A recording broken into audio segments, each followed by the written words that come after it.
everybody, welcome to Top Comics to Pre-Order in a Flash. I'm Andy. I'm Matt. We're here with Infinity Flux Comics out of Chattanooga, Tennessee, and this is our real fast show where we show you some of the biggest and best books that you can pre-order by this weekend. When you head on over to infinityflux.net, you can head over there, check out all the books that are up for pre-order. That way, when you pre-order them, you don't have to worry about them selling out in a few weeks when they are released. You'll already be set and good to go.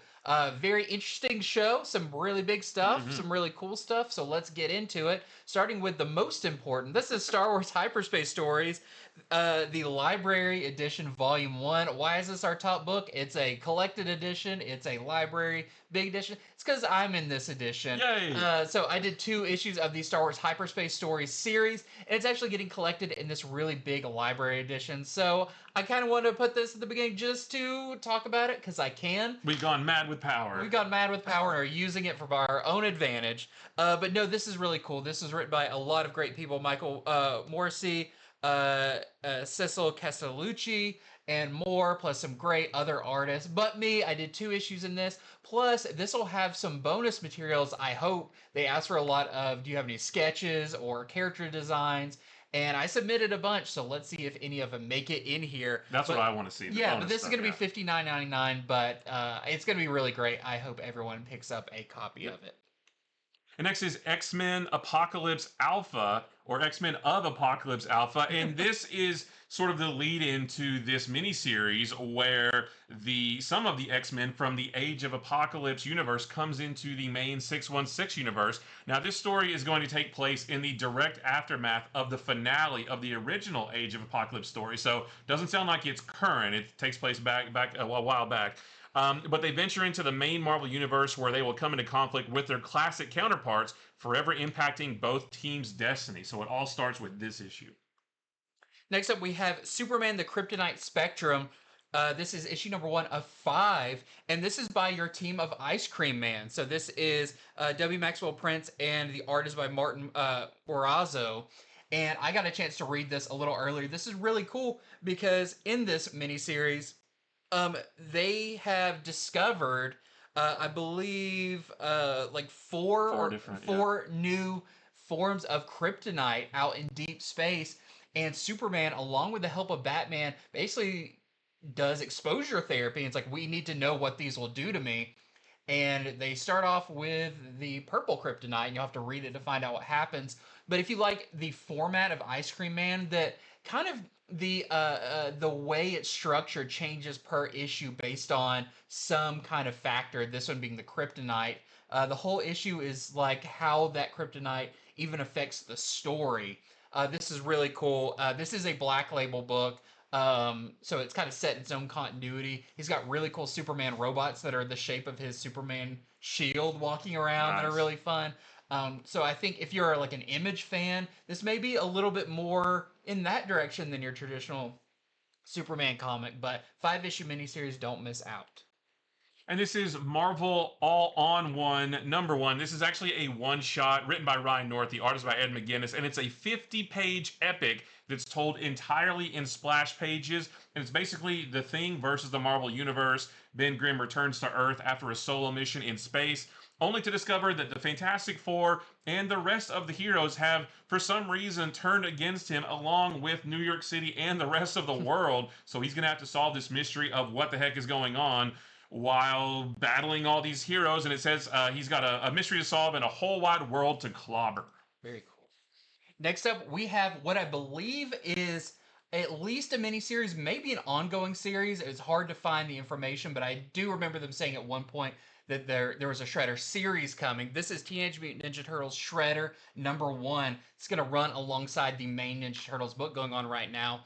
And Shredder, it says, is a man out of time, betrayed by all those around him, without the Foot Clan, and quite possibly insane. So I know that maybe Shredder died in the previous series. So when it says man out of time, is this Shredder from another time period getting pulled in, but without his Foot Clan, without any of that, and New York being run by one of his former pupils? How is he going to reclaim his grandiose spot at the head of the Foot Clan. Well, he's going to do it by himself, one slash of his claw blades at a time. I think this sounds really, really fun. It says it's a rags to revenge story. Oh, nice. And next is a new book from Dark Horse called Masterminds. This is the first of a 5-issue miniseries, and this is described as Squid Game meets David Fincher's The Game. And it's about this ambitious and troubled video game programmer who auditions for a secret society in the gaming tech industry. And that secret society is composed of cutthroat genius masterminds that promise to help their members achieve their wildest dreams. But he and his rebellious coworker, after they apply for this, they find themselves on a gauntlet of real-life puzzles that quickly turn deadly. So this sounds like a cool story.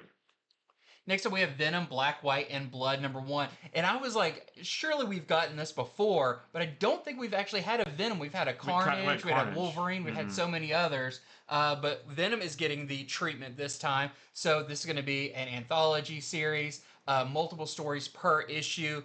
And we've got classic David McElhinney coming back with Jonas Scharf to tell a story where Venom stalks a vicious paramilitary science outfit bent on weaponizing Eddie Brock's symbiote. There's another story set after Maximum Carnage, and another story by Ryan North. I mean, this is going to be really, really fun. I'm guessing this is going to be a few issues long, like most of them.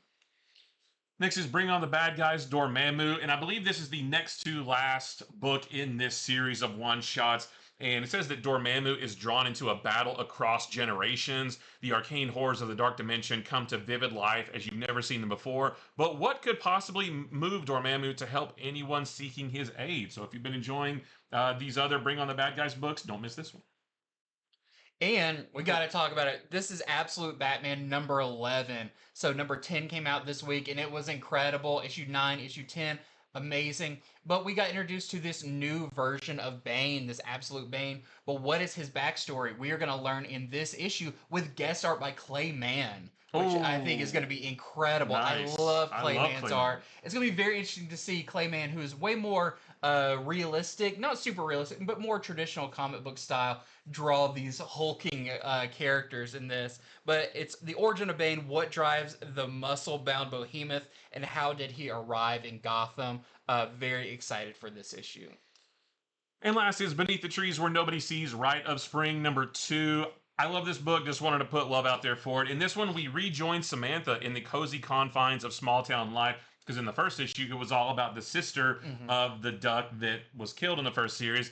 But we're with Samantha in this book. It says that the years have passed and she's slowed down a bit, but she'll still get her paws dirty to protect the life she's built for herself, no matter what it takes. And it says that we get a peek into years long gone, filling in the gaps between her first kill and the first comic page. So all about Sam in this one.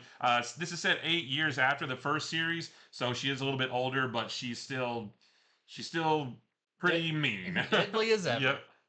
And that is it for our top comics to pre-order in a flash. Thank you so much for watching. Again, head over to infinityflux.net right now where you can place those pre-orders. Pre-orders are due Sunday by 9 o'clock. That way you don't miss out on any of these awesome books when they're released in a few weeks.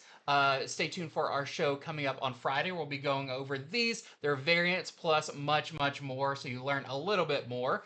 And we're going to be doing a special one-off episode about what is this new X-Men Age of Revelation #0 that sneakily hits comic book stores, setting up a very cool sounding event coming up later this year. So check out that video to find out more. So, all that being said, bye. See ya.